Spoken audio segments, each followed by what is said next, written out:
Hey everyone, and welcome. Today, we are diving deep into the forensic lab to talk about one of the most powerful and yet most common pieces of evidence you can find at a crime scene: saliva.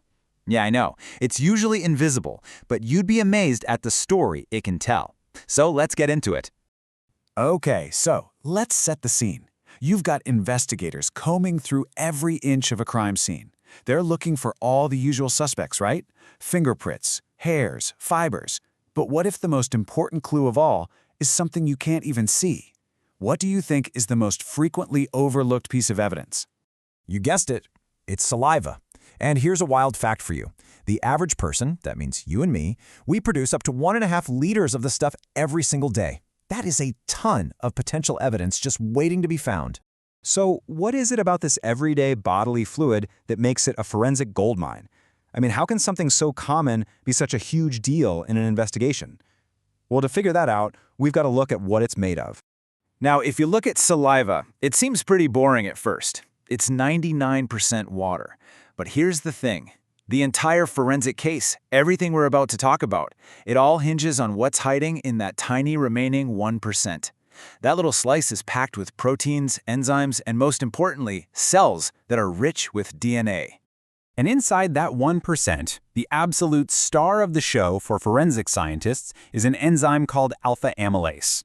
Now, its day job is to start breaking down the starches in the food you eat, but for investigators, finding this enzyme is the very first clue that a stain might be saliva. So alpha amylase, that becomes our primary target. But of course, it's not that simple. Here's the first big challenge. Our bodies actually make different kinds of amylase. You've got the salivary type, which is called AM1, and you've got a pancreatic type called AM2. They're super similar, but they do different jobs. So for a scientist, just finding amylase isn't enough. They have to prove it's the specific salivary kind. Okay, so we know what we're looking for. Now it's time to put on our investigator hats and get back to that crime scene. Where would you even start looking for something that's basically invisible? Well, saliva turns up in a lot more places than you might think. You have the obvious stuff, like cigarette butts or the rim of a soda can, but then there are the less obvious spots. Think about it. An envelope that was licked shut, a postage stamp, or even the faint lip print left on a wine glass. And in violent crimes, bite marks can be a direct and very powerful source of this evidence. Collecting this evidence is a really delicate process. If the stain is dry, you use a cotton swab that's just slightly damp with distilled water. If it's still wet, a dry swab is all you need. But the most important part is this. You have to let that swab air dry completely away from sunlight before you package it up. That's how you preserve the evidence for the lab. All right, the swab is at the lab, and now the real detective work begins.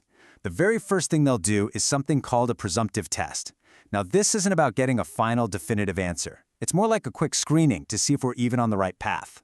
Yeah, think of a presumptive test as making an educated guess.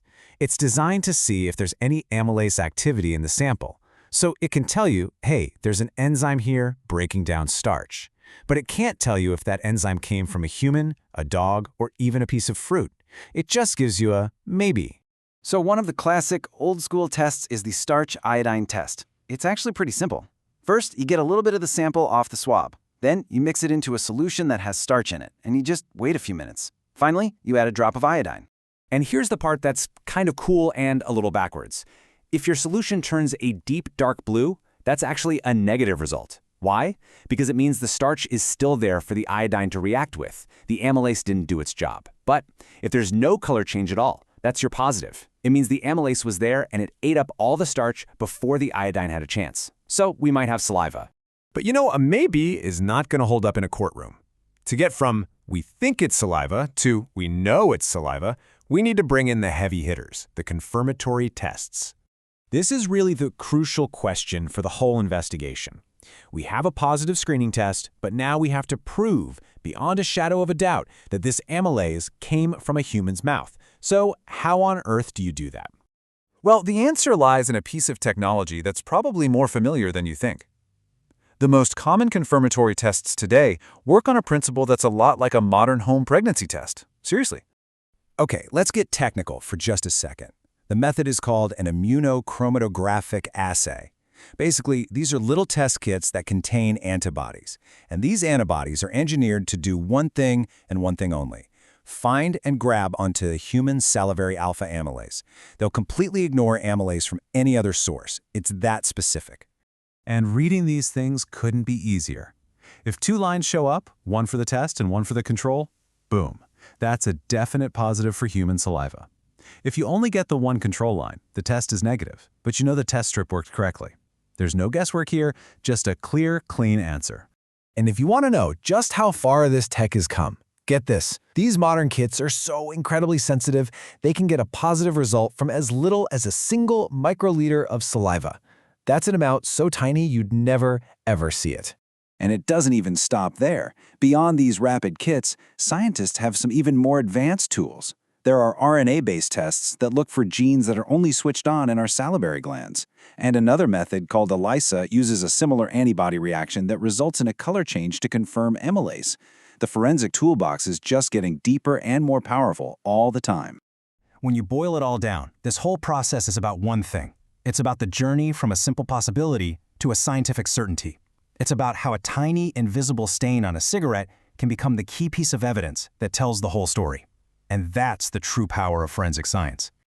So, the next time you take a drink or lick a stamp, just think about that incredibly complex biological signature you're leaving behind.